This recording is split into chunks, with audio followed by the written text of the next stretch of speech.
The night city hummed softly, its rhythm a mixture of traffic lights, distant horns, and the quiet shuffle of people hurrying home.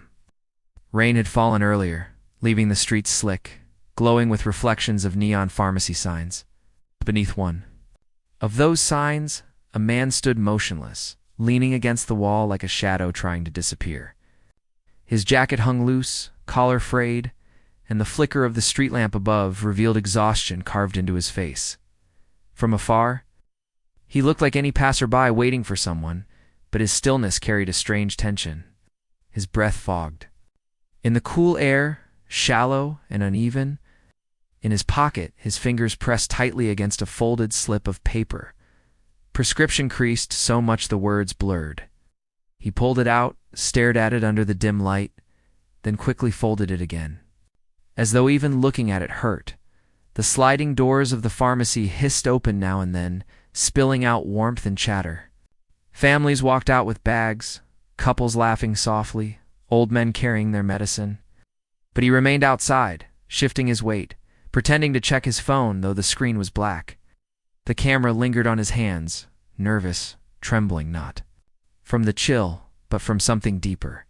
Inside the pharmacy, a nurse in her late 20s stood by the counter, signing off a delivery slip. She glanced through the glass doors and noticed him. At first he was just another figure. But as she watched, she felt something familiar. His hesitation, his way of almost stepping forward and then retreating.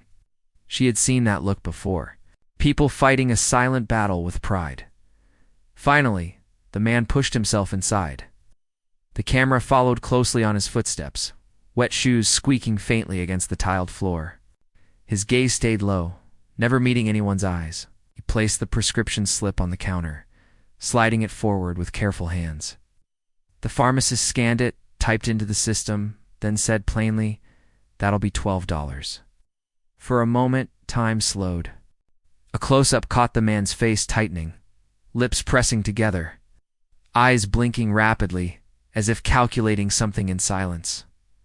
His hand reached into his pocket again. He rummaged, pulling out a few crumpled bills, $2, maybe $3, and some coins that clinked pitifully on the counter. He stared at them, then at the pharmacist, then back down. His throat bobbed as he swallowed hard. "I'll come back later," he whispered, voice so low it barely carried. He turned, clutching his empty pocket, and began walking toward the door. His shoulders hunched forward, like someone folding in on themselves, trying not to be seen. The camera lingered on his retreating form, the shadow stretching long across the pharmacy floor.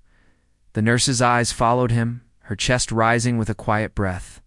She looked at the pharmacist, who gave her a subtle shrug. He had seen this before too.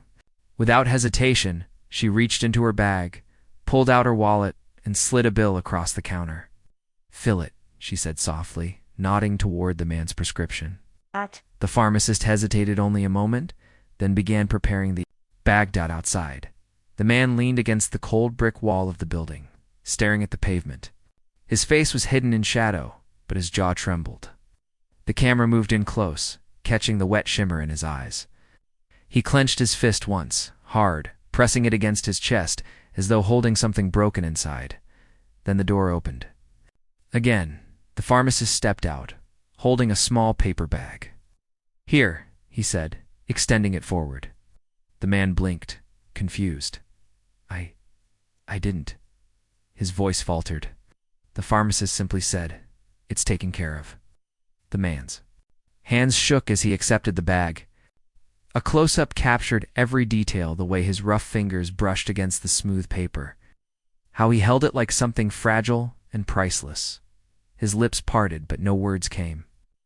His eyes, shining under the street lamp, flicked upward just in time to see Hertha nurse standing in the doorway, half hidden by shadows, her face calm, her gaze soft. For a moment, they just looked at each other. No words, just silence filled with meaning.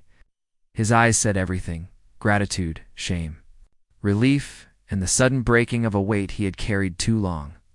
Her small nod was a Nufa gesture of quiet compassion, not asking for thanks, not wanting recognition. The rain began to fall again, soft droplets catching the glow of neon light. The man stood there, bag pressed to his chest, tears finally breaking free and sliding down his cheeks. But this time, they weren't just from struggle, they carried hope. The camera pulled back slowly. The man walking away into the wet city night. His silhouette was no longer slumped. His steps carried a different rhythm, a fragile strength. The final close-up lingered on the bag in his hand, the label smudged slightly by raindrops. The music swelled, gentle piano and strings, not loud but tender, wrapping the scene with warmth. The city's noises faded into the background. For the first time in a long while, he wasn't walking empty-handed. He carried medicine, yes, but more than that, he carried kindness, the kind that heals more than any prescription ever could.